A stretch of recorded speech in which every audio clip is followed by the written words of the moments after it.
ظلم و ستم کی ایک اور کربناک داستان روز عید ڈیفنس لاہور کے علاقے میں دو کم سن معصوم گھریلو ملازمین پر بے معنی تشدد کر کے ایک بچے کو قتل جبکہ دوسرے کو شدید زخمی کرنے والے ان ہولناک واقعے نے پورے ملک کو ہلا کر رکھ دیا ہے۔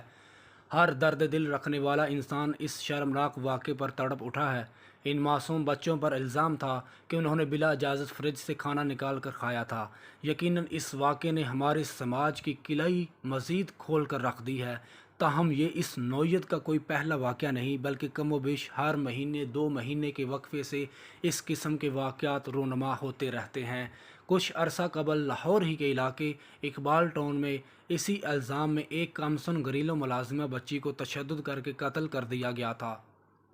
ہمیشہ کی طرح کچھ دن یہ واقعہ بھی میڈیا میں آتا رہے گا، پھر بچوں کے غریب والدین کے مجبوریوں سے فائدہ اٹھا کر اور قصاص کے قانون کا غلط سہارا لے کر بچوں کے والدین کو چند ٹکے دے کر خون معاف کرایا جائے گا اور ہم کسی دوسرے واقعے کا انتظار کرنے لگیں گے۔ لیکن راکم اس حوالے سے حکام والا اور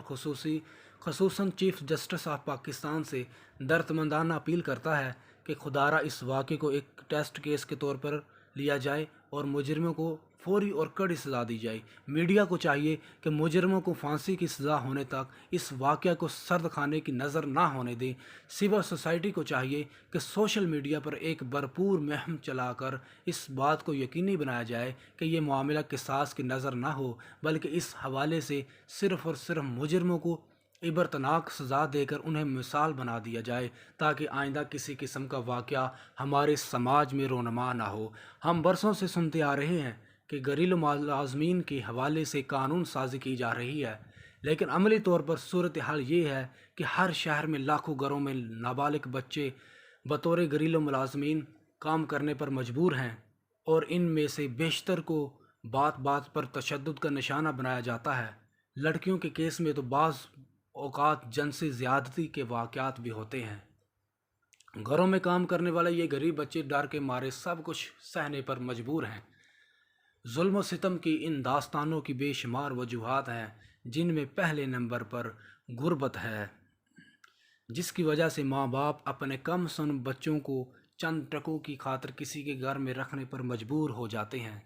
بعض اوقات یہ بھی دیکھا گیا ہے کہ ماں باپ نے اپنے غربت کے باوجود جتنی چادر اتنے پاؤں پھیلاؤ کے مقولے پر عمل کرنے کے بجائے دڑا دڑ بچے تو پیدا کر لیتے ہیں، لیکن ان کے لیے روٹی کا انتظام نہ ہونے کی وجہ سے وہ اپنے ہر اس بچے کو جو تھوڑا سا بھی کام کرنے کے قابل ہوتا ہے کمانے پر لگا دیتے ہیں۔ دوسری وجہ معاشرے میں بڑھتی ہوئی بے حسی اور سفاکیت ہے، کیونکہ کسی بچے پر کسی بھی وجہ سے خصوصاً کھانے پینے کی معمولی چیزیں کھانے کے الزام میں تشدد کر کے اسے جان سے ہی مار دینا ایک وحشی اور سفاک ترین انسان ہی کر سکتا ہے۔ ضرورت اس امر کی ہے کہ عدلیہ اس سفاکیت کا فوری نوٹس لے اور متعلقہ حکومتی اداروں کو حکم جاری کرے کہ اگلے 20 دنوں کے اندر اندر اس ظلم و ستم کو روکنے کے لیے فوری قانون سازی کی جائے، جس کے تحت 18 سال سے کم عمر بچوں کو گھریلو ملازمت پر رکھنا قابل دست اندازی پولیس اور ناقابل ضمانت جرم قرار دیا جائے۔ مزید برآں اس قانون کی خلاف ورزی پر جرمانے کی سزا کے بجائے کم از کم 10 سال کی قید کی سزا سنائی جائے۔ پھر یہ کہ یہ مقدمات خصوصی عدالتوں میں چلائے جائیں جو ہر صورت 2 ہفتے کے اندر فیصلہ کرنے کی پابند ہوں۔ نمبر 4، اس قانون کی وسیع پیمانے پر تشہیر کی جائے تاکہ آئندہ کسی کی جرأت نہ ہو کہ وہ کسی کمسن کو گھریلو ملازم کے طور پر رکھ سکے۔ نمبر 5، اس قسم کے معاملات کو قصاص کے ذریعے ختم نہ ہونے دیا جائے، کیونکہ عام طور پر دیکھا گیا ہے کہ غریب والدین جن کے لیے 10,000 بھی ایک بڑی رقم ہوتی ہے، ان کو 2-4 لاکھ روپے بطور قصاص دے کر شرعی قانون قصاص کی صریحاً خلاف ورزی کرتے ہوئے قاتلوں کو بری کر دیا جاتا ہے۔ ہمیں یہ بات ذہن نشین کرنی چاہیے کہ قتل اور وہ بھی اس نوعیت کا سفاکانہ قتل صرف مقتول کے لواحقین کے ساتھ ظلم اور جرم نہیں ہے، بلکہ قاتل ایک طرف جو مقتول اور اس کے لواحقین کا مجرم ہے، دوسری طرف وہ ریاست کا بھی مجرم ہے کیونکہ اس نے ریاست کے ایک شہری کو ناحق قتل کیا ہے، اور تیسری طرف وہ خدائے بزرگ و برتر کا بھی مجرم ہے جس نے ایک انسان کے قتل کو پوری انسانیت کے قتل سے تشبیہ دی ہے۔ لہٰذا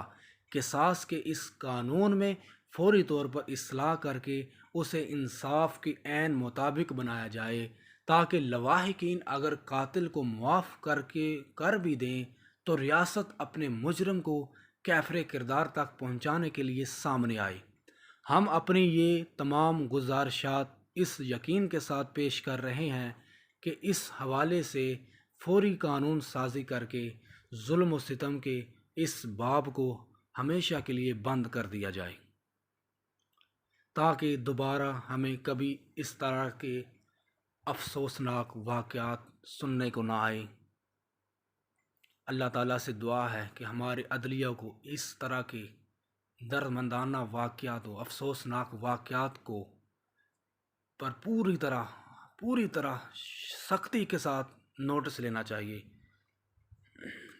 thanks for watching, please subscribe Urdu world story. مزید اچھی ویڈیوز کے لیے چینل کو سبسکرائب کریں۔